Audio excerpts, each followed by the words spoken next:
गुरुला सत्याचं दर्शन होणं हे अत्यंत आवश्यक आहे. केवळ श्रीकृष्णालाच देव मानल्यामुळे या आनंदाचार्याची आध्यात्मिक प्रगती खुंटलेली आहे. ती प्रगती होणं आवश्यक आहे. तुम्ही घरी कसे काय आलात? पैसे न्यायला आलो इकडे. अहो पण माझ्याकडे पैसे नाहीयेत, मी तुम्हाला सांगितलं ना. पैसे न्यायला आलोय. रोजचं रडगाणं बस झालं आता. आताच्या आता पैसे द्या, आता घरावर जप्ती आणणार आहे. स्वामी हेच माझ्यासाठी कृष्ण आहेत. पुन्हा स्वामी.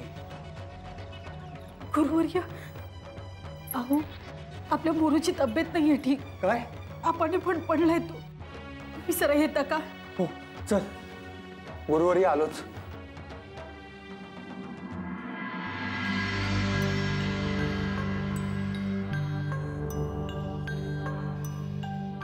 बापरे, चांगलाच तापलाय. म्हणून तर तुम्हाला बोलवायला आले. पण मगासपर्यंत तर खेळत होता ना नीट. हो ना, थोड्या वेळापूर्वी माझ्याजवळ येऊन म्हणाला की मला खूप दमल्यासारखं वाटतंय, मी झोपतो. म्हटलं खेळून खूप दमला असेल म्हणून म्हटलं झोप. माझी कामं वगैरे आटपून ह्याच्याजवळ येऊन बघते तर हा तापाने फणफणत होता. मला काहीच सुचलं नाही म्हणून मी तुम्हाला बोलवायला आले. काय हो, मी तुमच्या कामात व्यत्यय नाही ना आणला? गुरुवर्य क्रोधित तर नाही ना झाले? नाही ग, आता प्रसंगच असा आहे म्हटल्यावर काय करणार.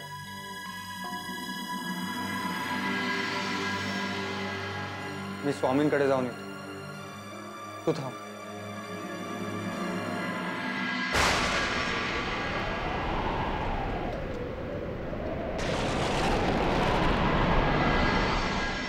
गुरुवार्य, गुरुवार्य, आमच्या मोरूला खूप ताप भरलाय हो. त्याची अवस्था पाहवत नाहीये. केव्हापासून तो ग्लानीतच आहे. पर मग गुरुवर्य, आपण काहीतरी उपाय केला तर निश्चित बरं वाटेल त्याला.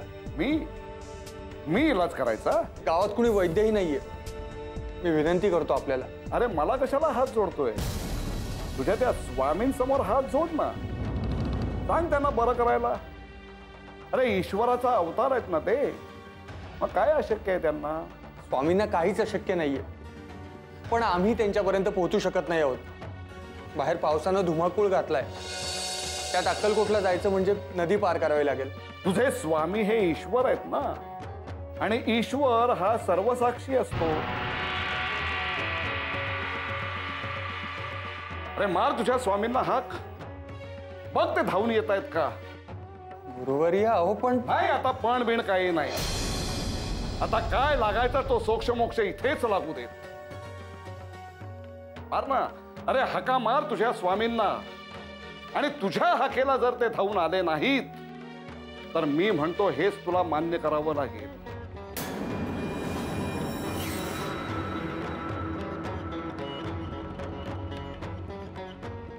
तुझे स्वामी हे कोणी भगवंत वगैरे नाहीत. तो एक सामान्य माणूसच आहे.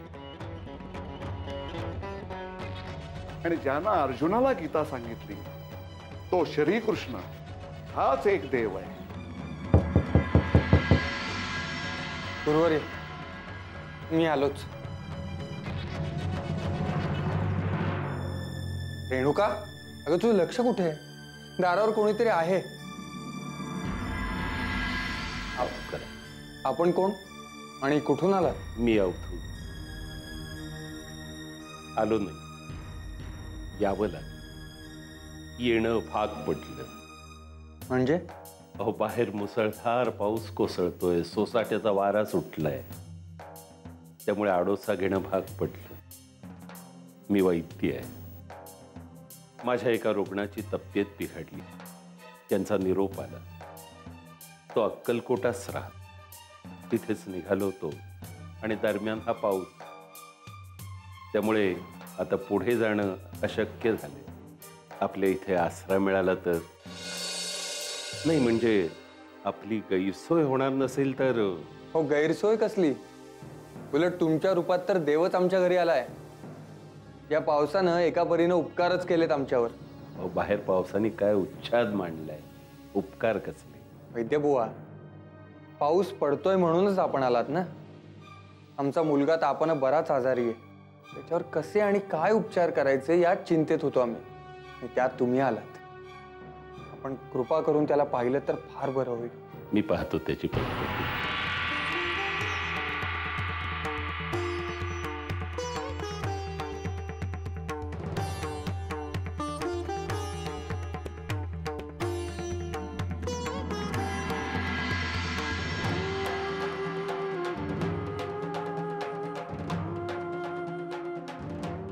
बाळा, आता कसं वाटतंय तुला? आता थोडं बरं वाटतंय.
गुरुवर्य.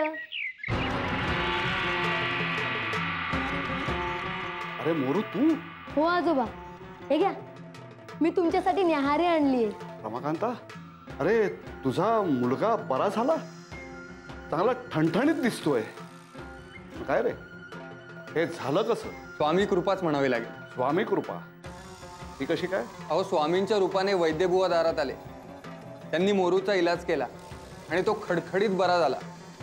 स्वामींची कृपा असेल तर अशक्य ते शक्य व्हायला वेळ नाही लागत. परिस्थिती कितीही बिकट असो, मार्ग सापडतोच. असं आता मी पण बघतोच तुझे स्वामी तुझ्यासाठी काय काय करू शकतात ते.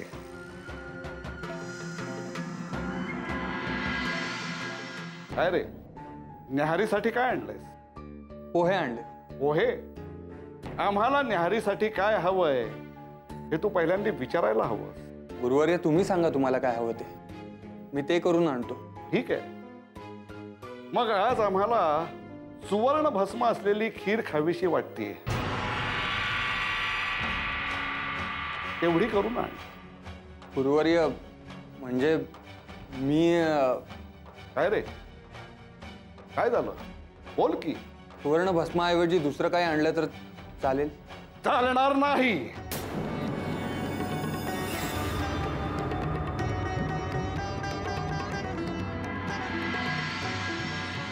सुवर्ण भस्म म्हणजे सुवर्ण भस्म.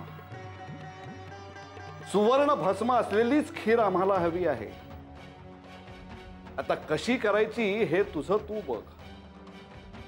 आम्हाला म्हणाला होतास ना, तुम्ही सांगाल ते करून आणतो. मग आण. आम्हाला आता सुवर्ण भस्म असलेलीच खीर हवी आहे. ठीक आहे गुरुवर्य, मी प्रयत्न करतो. प्रणाम.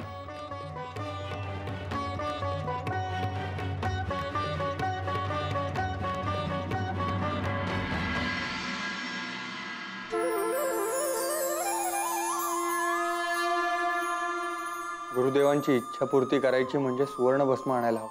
अहो, सुवर्ण भस्म आणायचं म्हटलं की त्याच्यात सोनं असेल ना, ते आणायला तर खूप पैसेही लागतील. हो, पण इतके पैसे आणायचे कुठून, हाच तर प्रश्न भेडसावतोय मला. पेचातून कसं सुटायचं? आपले स्वामी.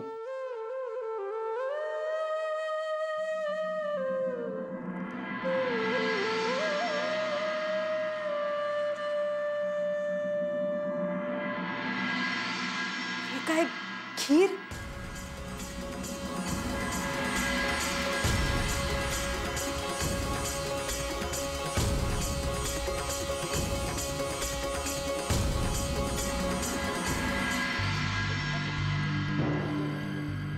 चैतन्या, अरे चैतन्या,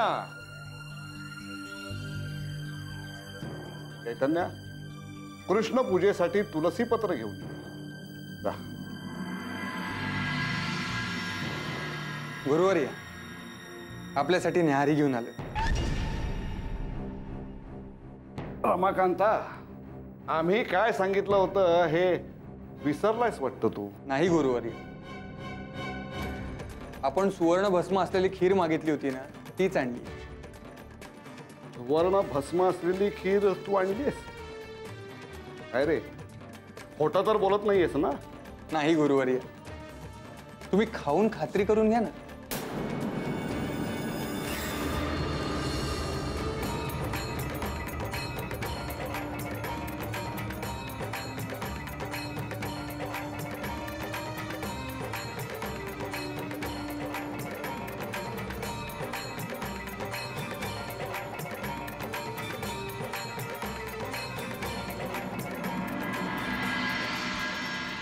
काय रे रमाकांता, तू तर विपन्नावस्थेत होतास ना? तुझ्यासारख्या दरिद्री माणसानं सुवर्ण भस्म आणलं आणि त्याची खीर केली, आणि एवढ्या अल्पावधीत? गुरुवर्य, मी काहीच नाही केलं. अरे मग केलं कोणी? ही सगळी स्वामींची कृपा. ही खीर माझ्या समोर आयतीच हजर झाली. काय, ही खीर तुझ्या समोर प्रकट झाली? होय गुरुदेव, जे काही झालं त्याचे करते करविते स्वामीच आहेत. भक्तांसाठी मायमाऊली होती, सदैव त्यांच्या पाठीशी असतात.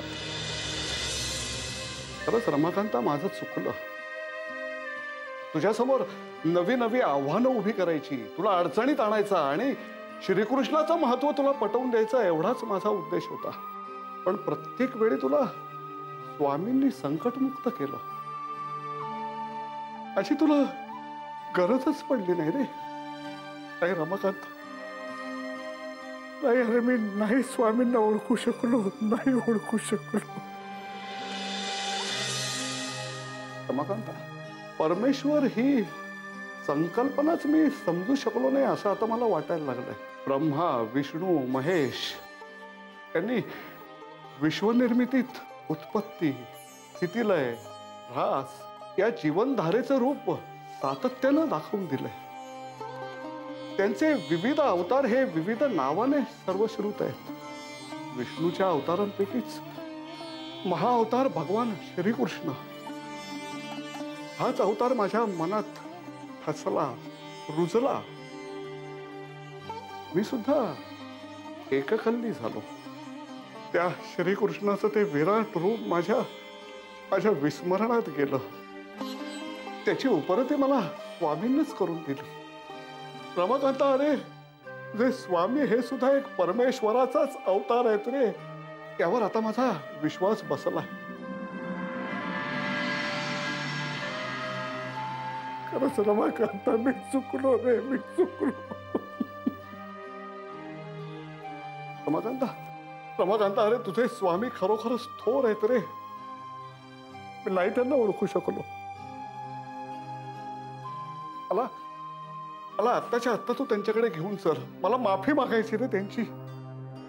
चल. चला.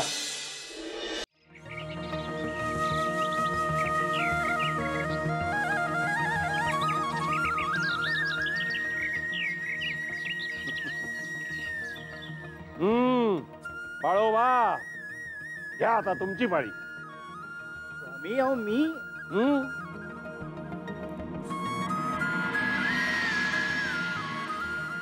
प्रणाम स्वामी. हे आनंदाचारी. आनंद आहे, आनंदाचार्य. काय सुवर्ण भस्माची खीर कशी काय होती? गोड होती का? अरे अरे, मुंह क्या देख रहे हो? आंखें क्या फाड़ फाड़ के देख रहे हो? बोलो. काय रे, तू ज्या देवाला भजतोस, जो तुझा श्रेष्ठ देव आहे, तो आमच्यासारखाच दिसतो का? बघ, नीट बघ.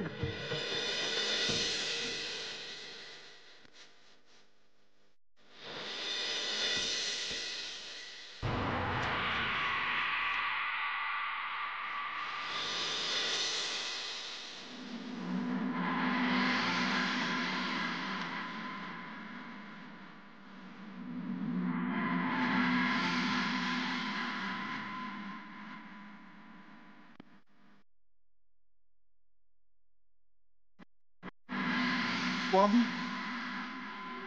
स्वामी मला क्षमा करा. तुम्हाला ओळखण्यात माझी चूक झाली.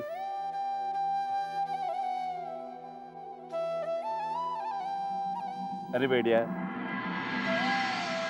देव ईश्वर हा एकच असतो, फक्त प्रतिमा वेगळ्या, रूप वेगळी. त्यात भेदभाव कसला करतोस? कुणी शंकराला भजत, कुणी श्रीकृष्णाची पूजा करत, कुणी रामाला देव मानत, कुणी गणपतीला. या सगळ्या प्रतिमा, ही सगळी रूप, ही मनुष्याला परमेश्वराची भक्ती करणं सुकर जावं याकरता निर्माण झालेली आहे. प्रत्येक जण आपल्या स्वभाव धर्मानुसार, आपल्या पिंडानुसार आपापल्या देवाला भजतो. अरे कुणाला तो एकवचनी, एक पत्नी राम भजावासा वाटतो, कुणाला त्या नटखट नंदलालाची पूजा बांधावीची वाटते, एखाद्या संतापी मनुष्याला तांडव नृत्य करणाऱ्या शंकराला, महादेवाला भजावंसं वाटतं. स्त्रिया देवीची पूजा करतात कारण त्यांच्या स्वभाव धर्माला, त्यांच्या स्वभावाला देवीची पूजा ही जास्त भावते. हेतू एकच असतो, परमेश्वराची भक्ती. या प्रतिमा, ही रूप हे साधन आहे, साध्य परमेश्वरी शक्ती. परमेश्वराची उपासना हा हेतू. आलं लक्षात? तू या श्रीकृष्णाला फक्त गीता सांगणाऱ्या श्रीकृष्णाच्या रूपात पाहतोय. तुला त्या पलीकडे जायचंय, त्या ईश्वरी शक्तीला ओळखायचंय, त्या ईश्वरी शक्तीची पूजा करायची आहे, त्या ईश्वरी शक्तीपर्यंत पोचायचंय. ते ध्येय साध्य करशील ना? स्वामी स्वामी, आज माझं अज्ञान दूर झालं, माझा अहंकार दूर झाला. आपण मला माझा शिष्य करून घ्याल? अवश्य.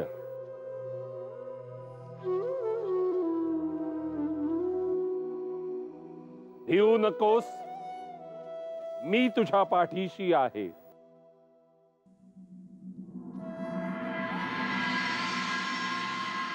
परमेश्वराची रूप वेगवेगळी असली तरी ईश्वरी शक्ती ही एकच आहे.